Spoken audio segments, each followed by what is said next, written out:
Y'all thought rain was just hip hop and that's it. See? Yes. What's up, guys? This is your girl, Rain. I'm going to tell you where that song came from. It's so dope. The artist, who's also my friend. You know, every time I bring somebody out on this couch, I always play their favorite music. But we'll get into that. So what's up? It's Rain. It's your girl. Welcome to the fitness couch. For those, this first time they've never seen this couch, like, what the heck is this? I created this platform for people to understand that there are so many sides of fitness. I know you guys go on social media and like, oh my God, that trainer looks good, or you know, that instructor looks good, or that member, oh my gosh, they work out, they look great. And they do, but there's a story behind, there's a journey. And I created this platform to tell you. But this month, I'm starting on something a little bit different. I'm getting into more of the mental, because fitness is a mental thing.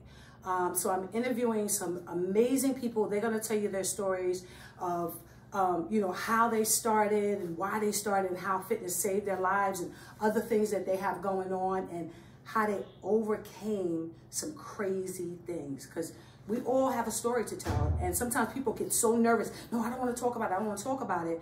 And then when they hear this, they're like, wow, I'm going through the same thing. So that's why I created this platform. So without being said, so listen, before I bring out my bull, this young man, I had this idea. And one day I was walking down the street, it was at night, and I think it was freezing outside, freezing. And we bumped into each other. And we live in the same community, but we see each other like, you know, now and then. And I told him about this idea, and he just gave me so many more ideas to make it even better. So to me, I tried to, he should have been the first person on this couch, because he kind of helped me develop this, but he's traveling and he's always on television, he's doing different things like that. So I am honored to bring my bull. Come on, baby. Hey. Come on. I call him Chef. He's going to pronounce his name because it's so hard. And it's not hard. It is. Look at you. Look at you. Look at Elbow. Hey, boo. How are you? I'm blessed. Highly favored. Yes. All the good shit. And fabulous. And fabulous. Okay, I'm very good. I'm honored to be on this couch. You are? Remember that? And y'all, it feels as comfortable as it looks. Remember that day? Because some people's couches be looking comfortable. It don't feel good. Do you remember? It was cold. It was a cold day, and I remember, I don't know where I was coming from, but yeah, I was like, wait, that's rain. Yeah. And we always have those moments, they're divine moments where we bump into each other, and it's always like, right time. And then we stop and we talk. We don't care if it's raining, snowing. We don't care what's going on what's outside. going on. There's always, it's like intentional connection. Yeah. Yeah. Because that's that good energy, that good vibration. Right. Remember I told you guys to be around people that inspire you? You don't have to speak to those people every day. Right. You know, okay, let's start from the beginning. Your name, what do you do, your age, oh my God. Lazarus Lynch. Lazarus Elias Lynch. I was born in Lazarus Elias Lynch. Mm. People often ask me, you know, is that my real name? And I'm like, yeah, it's my real name. Mm. And the power of names, right? Which we can go into that. Yeah. But I'm grateful for my name. Mm-hmm. I'm 27. I just turned... We the same age. I just turned 27. Okay. A week ago. Are you serious? Yeah. Happy birthday. Thank you. My first COVID birthday. Let's toast. Let's toast. Let's toast the birthdays. Thank you. Wow. Mm-hmm. So we're the same age, 27. We're the same age. Mm-hmm. And what was your other question? Where are you from? I'm from New York City, born and raised in Jamaica, Queens. Jamaica, Queens. Hey, Southside. Yeah. You were born right in this area. I was born in this area. Actually, the community we live in is the same community I lived in and grew up in. Okay. So I'm very. This community means a lot. It's part of my DNA. I feel like it's part of my history and makeup. Okay, so we're gonna talk about that. So let's get into it. Get into it. Oh, you got questions. I got questions. I'm I got a whole list of questions. nervous. We're gonna be here for a couple of days. So the first thing I want to say, I know you as being this phenomenal. To me, you're a phenomenal chef.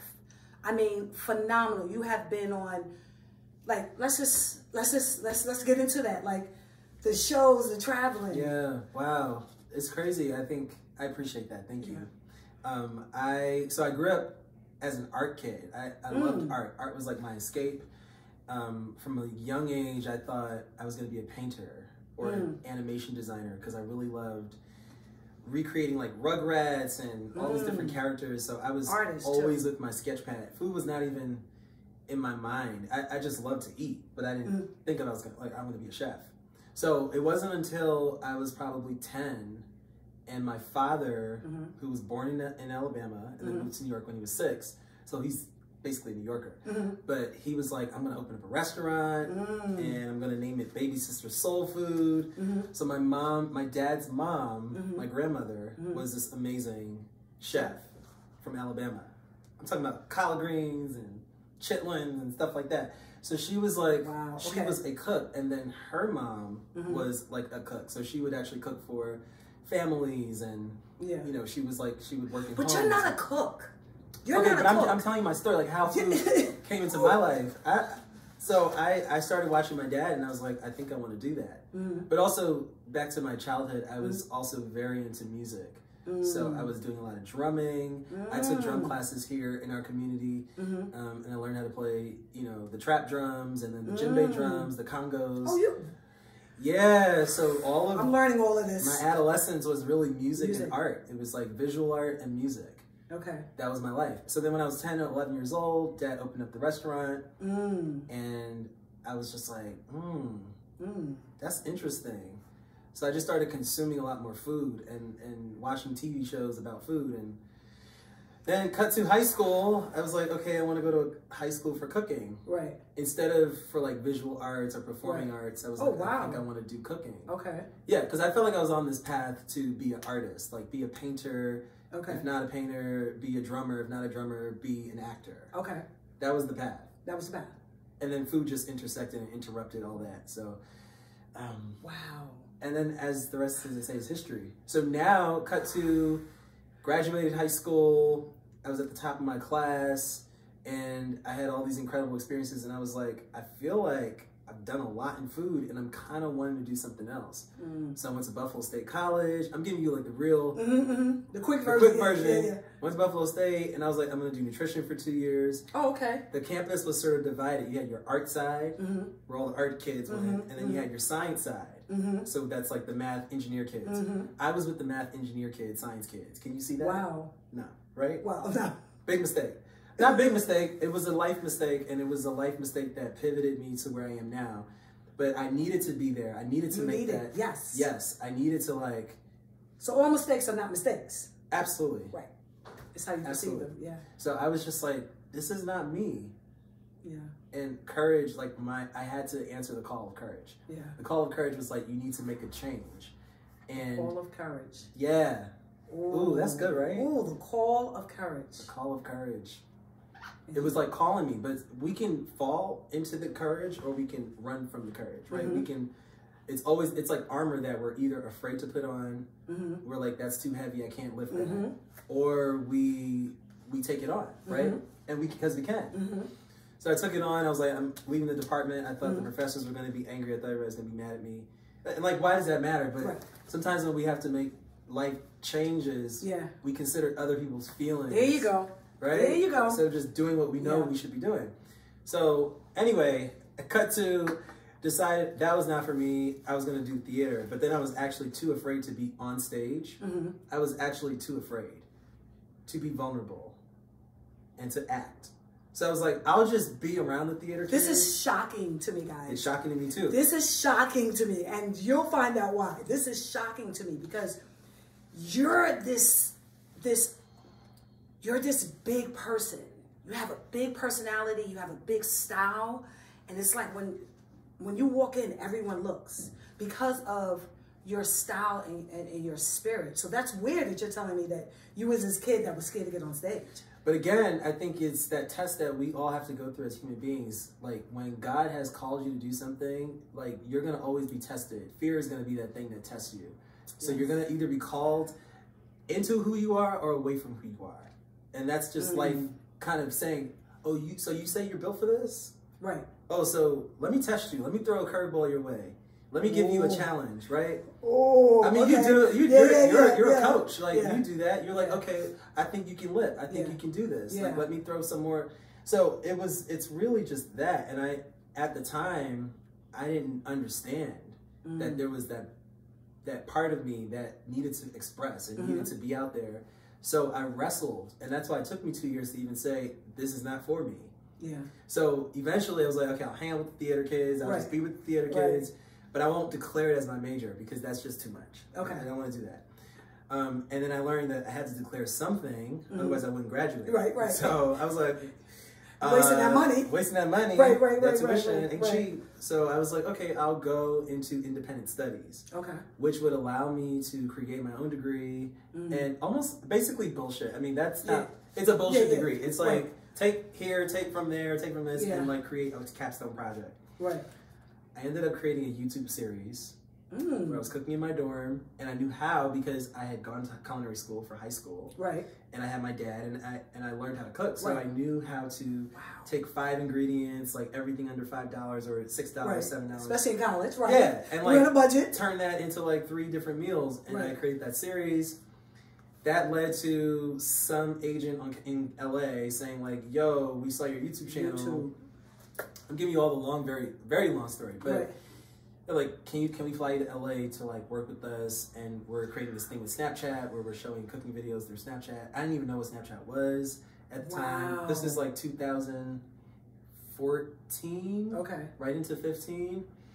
At the same time, my mother called me and said, you got to come home from school. Your dad's sick. And I was like, what? Oh, okay. Like, but I just talked to him the other day. What do you mean he's sick? She's like, yeah, you got to come home. He's not doing well. And Rain, I remember just kind of feeling like,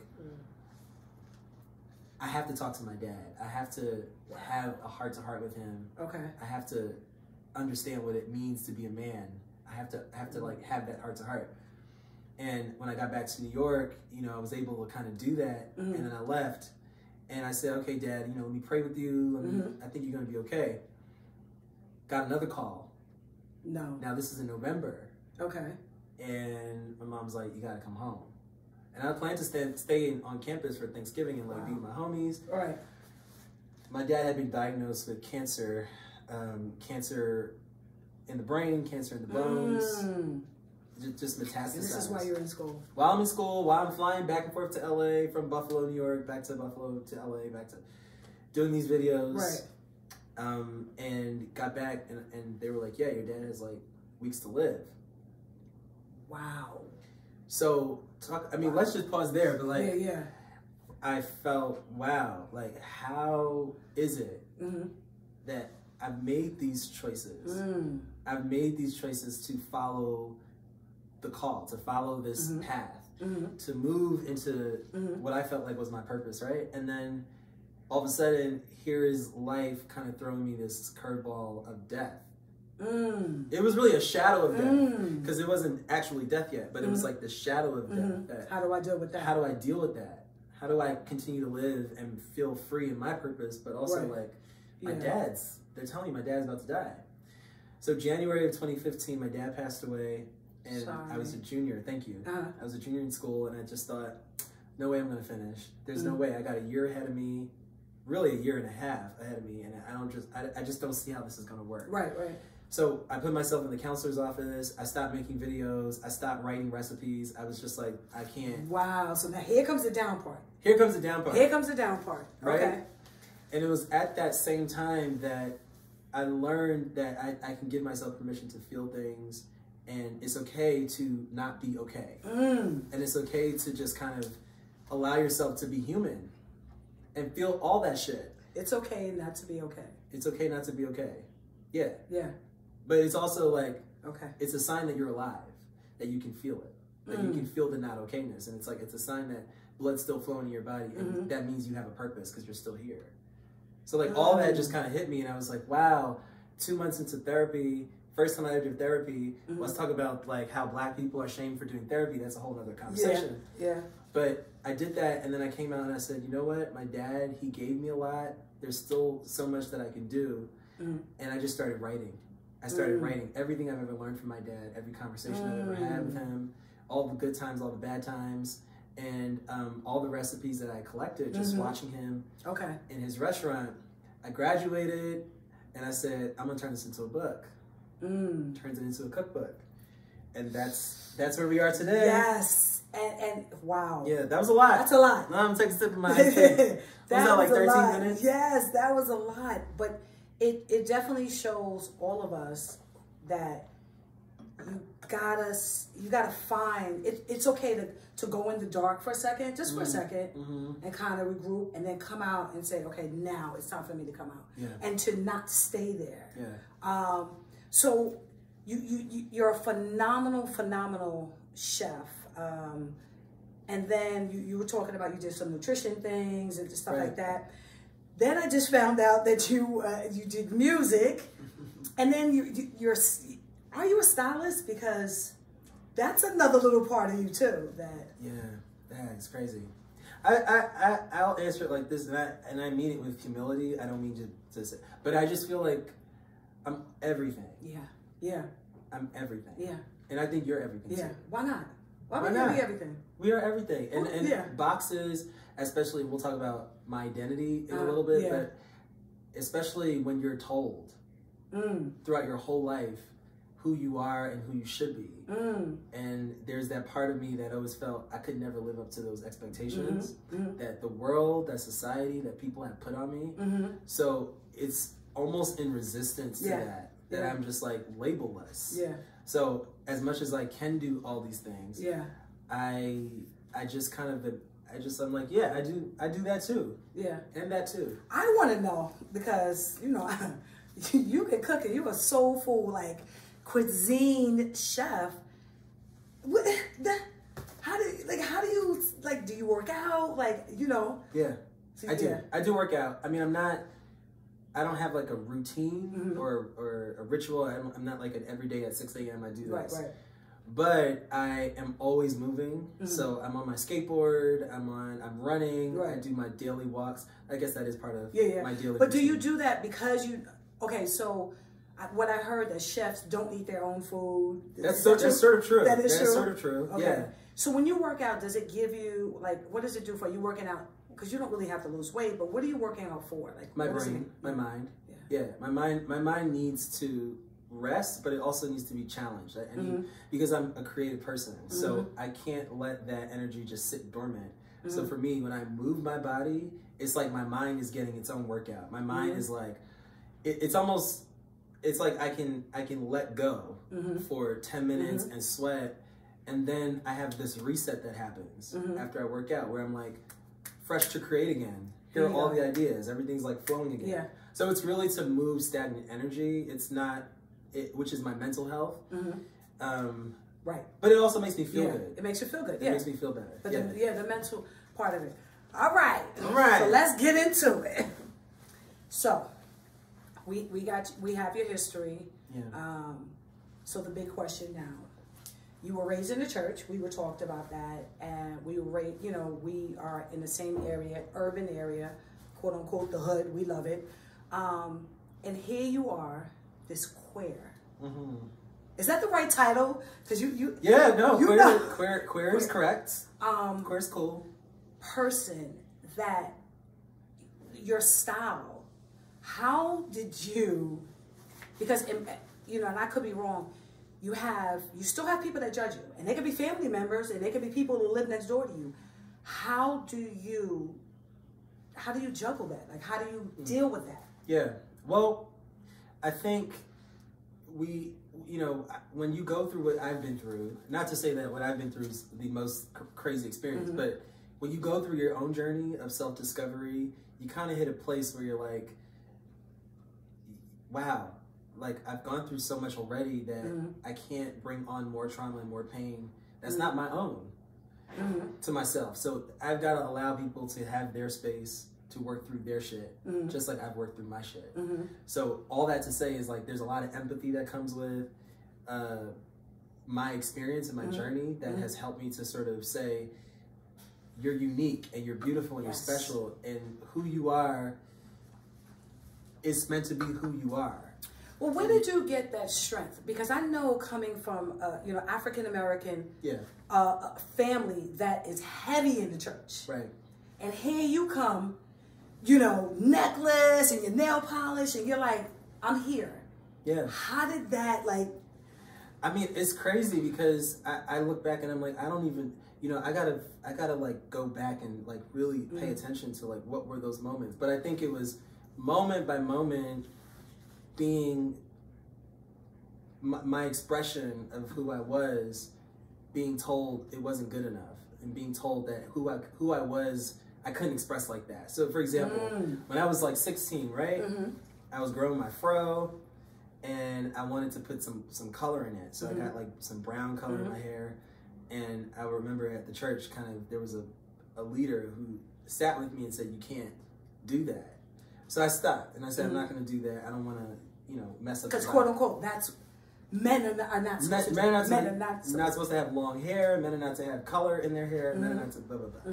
So then I was like, okay, I'm going to wear jeans to church, and I'm not going to wear like a full suit because I don't want to wear a suit. Now, love a suit because if it's cut and tailored correctly, love a suit. Right. But at the time, I was like, I don't want to wear this boxy suit. I just want to wear jeans. That's not me. So it's not me. Right. So I think I kept hitting these places in my journey where I would try to express me, and then the world, the society, and institution, and people would tell me that was not accepted here. When I worked in DC, I worked this job one time. I ain't gonna say the name, but it was a pretty nice job in politics, and I never imagined I'd be working in politics. Right. But I had someone tell me that I couldn't have my hair a certain way, and I had to be clean cut, and I couldn't wear these colorful socks that I had on, and it had to be like a very formal thing. And I was just like, that's bullshit. Right. I just felt like that's just bullshit. Right. So there were those moments along the way that as I continued to express myself, someone would tell me it wasn't okay. So then I just kind of hit a place where I was like, I've been living for so many other people for so long. And now I'm like 27, and I'm like, wow, like I get that that's early. Yeah. And a lot of, I've heard that that's early to kind of get that. People are just getting that in their like 40s, Yeah. But you just kind of hit a point where you're like, oh, I'm not doing that anymore. I'm not living for other people's expectations. And so I just started exploring. Now the nail polish was kind of a happy accident. And I love it. Me too. I love it. I don't have one today, because I just took it off. Right. But I was in painting class, my last semester in college, and I took a painting class. And every time I would leave the room, it was like paint was everywhere. And I was just like, I kind of don't mind. Like, I'm not going to sit here and scrub. Right. And then it just became a thing, But I think, I mean, it was a lot of internal wrestling with myself, because I was like, well, what are the kids on campus going to think? What are the other boys on campus going to say about me? And like, who's going to be what to me? Because now I'm showing up like this and showing up like that. And again, it's like, it's that journey to like owning your confidence that. And it's hard. Yeah. And especially, being an African American, talented Black man, to say, I'm going to express myself in where we live. Yeah. Because where we live, people are like, oh, okay, it's cool, but what you got on? Yeah. And every time I see you, you have this aura like, this is me. And I think that's what, we got introduced from Sean Chandler, but that's what, shout out. Yeah, shout out to Sean Chandler, Uncle Sean. That's what made me say, I want to be his friend. When I first saw you, I was like, I want to know him. Wow. I want to get to know, I want to be his friend because of the energy. It seemed like you're not scared of anything. Oh, I call bullshit. And I like that because that's still teaching me. I think I appreciate that. I definitely think that there's a strong energy, like connection that I try to continue to build. It's one of the gifts that I did receive growing up in church, was that there is a force outside of myself I feel that I can connect to. That source, I call it God, the universe, but that energy, that bigger light, that source, I feel that I connect with that, and that's where it all comes from for me. It all comes from that, like that divine good place. So it's just channeling that, you know, it's channeling that. But like, yeah, you're right. In this community, I've had encounters with people where they're like, we can't talk anymore. Wow. You know, and it's the same people that were at the Black Lives Matter movement marches. Right. And it's ironic to me because how can you say on one hand that you are supporting the lives of Black people and the freedom of Black people, and here I am, a Black queer person, but because I'm queer, I don't matter. I don't matter, or like you can't be associated with me. So it's a lot of the that's toxic masculinity. And Black boys, I wrote an essay about this, but I have a really special place in my heart for like young Black boys, especially young Black queer boys, because finding your identity, especially if you don't have any like male figures in your life, or you know, figures who are supportive of your identity expression and discovery, it can be really tough out here. It can be really tough to just be like, even if you're not queer, like I like to paint my nails, it doesn't mean that you're queer, right? And I have straight friends who may paint their nails black or whatever, or dye their hair, or choose to wear a skirt. It's okay for them, but it's not okay for you, right? Well, I think, quote unquote, I mean, like even in pop culture, like we've seen like OBJ, for example, the football player, who, you know, has worn different things that are, quote unquote, not in his gender. So like gender fluidity and in fashion, and like whether you wear an earring on your right or left side. Like I remember that was the thing when I was growing up. Yes. Remember that? You gotta wear it on this side. You gotta wear it on this side, and unless if you wear it on that side, that means something else. And it's just like we live in these binaries, we live in these boxes and these walls that don't allow us to be free. It's weird that you say that, because I'm not going to say the person's name, but Amir, when he was younger, he wanted to dye his hair green and all these other colors. And as a family member said to me, boys don't do that. And I said, well, Amir's my child. So if you want to paint your hair orange, I don't give a shit. I said, because painting your hair, wearing what you want to wear, playing what you want to play, all of that is cool. I want you to be a good person. Right. Because you can have no hair, and you can be the strong Black guy, and you can be, you know, an asshole. So just expressing yourself is just like, it's hard though. A lot of people are very scared. But you know what? It is difficult, and I congratulate you and applaud you for how you support Amir. It's beautiful to see that. Thank you. I beat him. Is that true? He's actually here. He's right.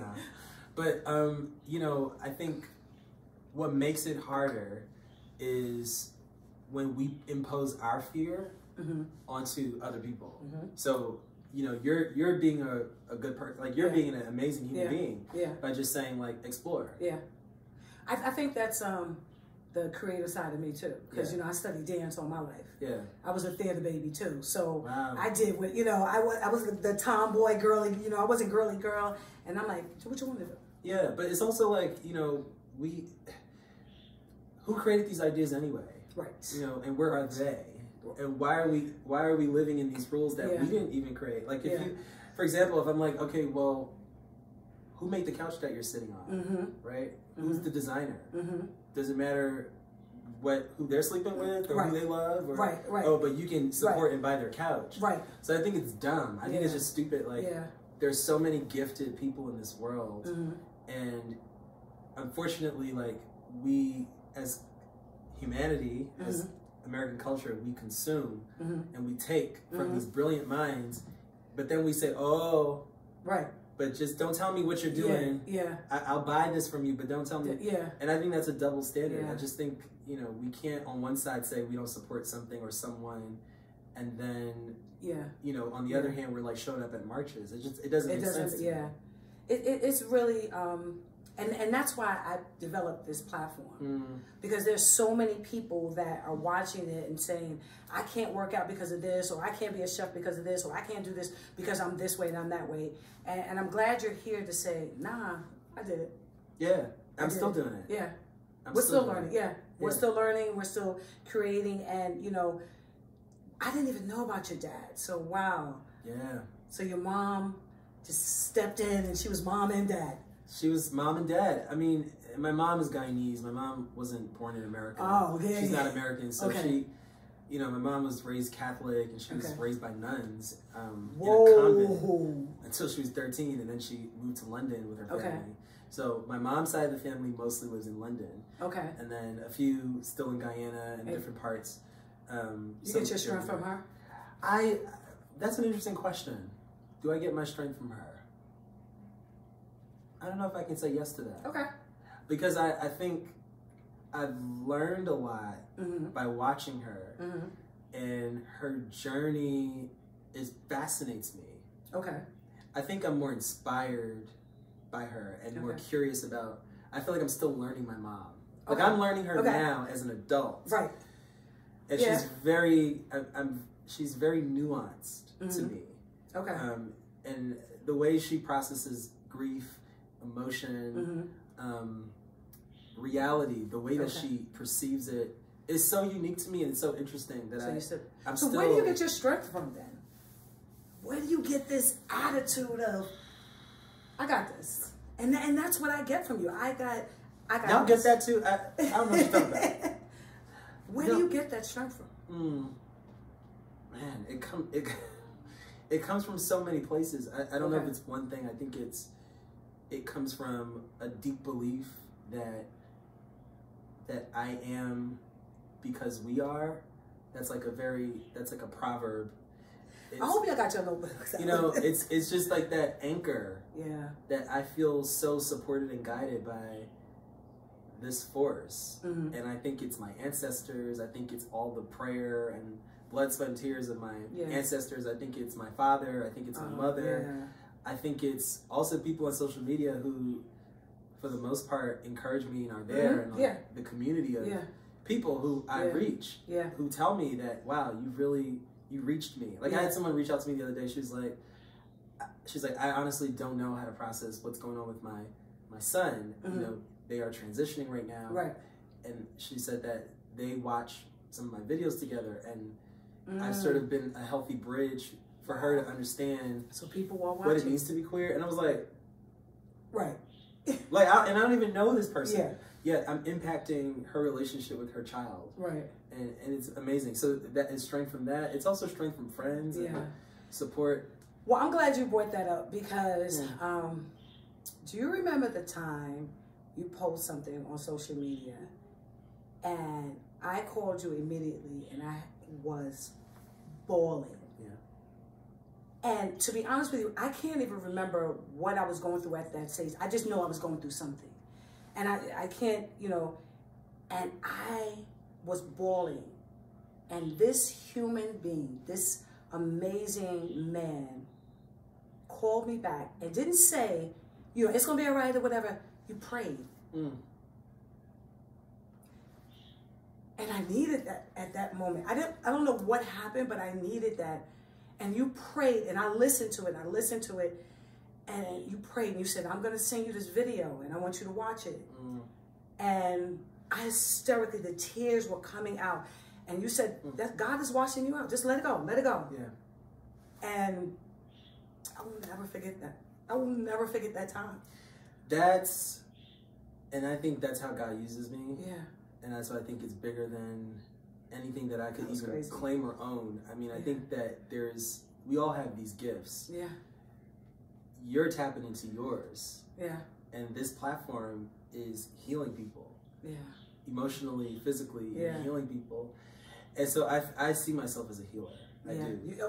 And it's not just, it's through music, and it's through word, and it's through prayer, and it's through all of that. But, you know, we're here to be vessels, to be, you know, to bring people up and to strengthen other people. So that's our job. That reached me too. Yeah, I will never forget that. I was like, oh my God, like what's going on? And he was like, cry. Yeah. You let me sit in that space for a minute because we have to let it out. Yeah. We have to cry. We have to sit in that dark room, play music, and just let it out.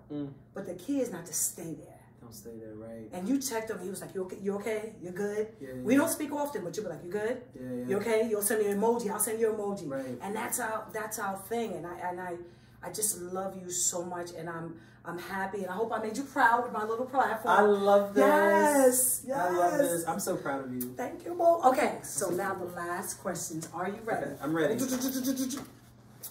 What's your favorite color? Today it's lilac purple. Are you serious? Is that like yes? No, are you serious? That's exactly it. And I had another color, and I brought this out. No, that's exactly it. See how the universe is working? Exactly that color. Wow. Wow. Your favorite type of music? I'm an R&B soul. R&B soul. Yeah. Old R&B, new R&B. I'm like 90s R&B. Yeah, yeah. I'm like Lauryn Hill, D'Angelo R&B. Yeah, yeah. Favorite snack? You can say me if you need to. I was gonna say nuts. Right. No, yeah, any kind of crunch, any kind of crispy crunch. I just love crunchy snacks. Okay. So peanuts, nuts, like chocolate. Yeah, with crunches. Yeah. Okay. Rice Krispies, crunchies. Crunchy. Yeah. What's your favorite time of the year? I think in many ways, I think I have maybe 2 favorite times of the year. Ooh, for sure the summer. Okay. Because it's lit. It's lit. Summer's lit. It's just like you don't have to put on a lot of clothes. You can be outside. Yes. You can be inside if you want to be inside. But you can stay outside later when you were little. Yes. You can stay outside. I like warm weather, warm climate. But I also feel like there's something valuable about this, like slow times, like winter or fall. It just kind of slows you down. Yeah. The sky or the sea, if you had a choice to live? The sea. You're like Amir and I. I'm a pessimist. Yes, I love the sea. The sea, but I'm also like a little bit afraid of the sea. That's what, yeah. But it's a whole community now. There's a whole bunch of. They got the fitness couch. They got all of that down there. Yeah, they got everything going on. So the sky is like, I don't know what's going on in the sky. Yeah, but the sea is like daytime or nighttime? Nighttime. We're not gonna ask why, but anyway, what? This is not on the list, but I want to say, what is your favorite dish that you like to cook? Wow. Like if you had one dish right now, and it was your last dish that you could make. Wow, it's a lot of pressure. Yeah. I mean, lately it's been like pasta, but I'll do like the fresh pasta, fresh cut pasta, and like make a ragu and throw some Parmesan pecorino. Some basil. All right, we're gonna end this here now. Your favorite superhero? Pick a person, could be animated. I've been talking a lot about Spider-Man. Spider-Man lately. Spider-Man. Do you know the song? Spider-Man. No, that's not that's the voice. A noise that you love to hear. A noise. A noise, like something. That's interesting. I love a hum. Like a rattling hum. I love it. I can sleep to it. Actually, on Spotify, I have like this playlist that I do. It's called Sound Baths, but sometimes they have those like humming. I love that. What's the sound that you don't like to hear? It irritates you so bad. I never thought about that. Be a noise. Somebody singing. I don't like sirens. Sirens, yeah. I don't like ambulance sirens. It's just, It's very alarming. Yeah. I think that's the point, but I don't like it. Yeah. I don't like it at all. Yeah. It's letting you know something is it's off. A panic energy. I don't like that. All right. And the last one. What is your favorite curse word? Fuck! Yes. I love it. Listen, you are amazing. And so this is my wall. And I just started it. Beautiful. This is my wall. You have to write your name and the date that you were here. Okay. And you have the colors of orange, blue, white, or yellow. Let's do yellow. Let's do yellow. Nobody did yellow yet.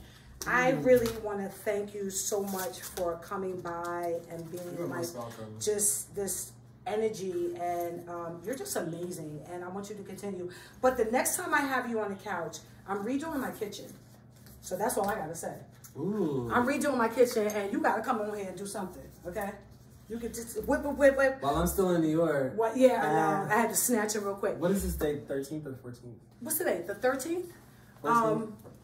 The 14th. The 14th. We're gonna have him back on here when he gets back from his vacation, and I redo my kitchen, and we're gonna have him come up here and do some nutrition stuff for fitness gurus, and maybe throw some macaroni and cheese in it. But we will talk about that. Thank you guys so much for coming on here. I love you. I love you too. I love you. I love you. I love you. Thank you. I'm so proud of you. Bye, guys.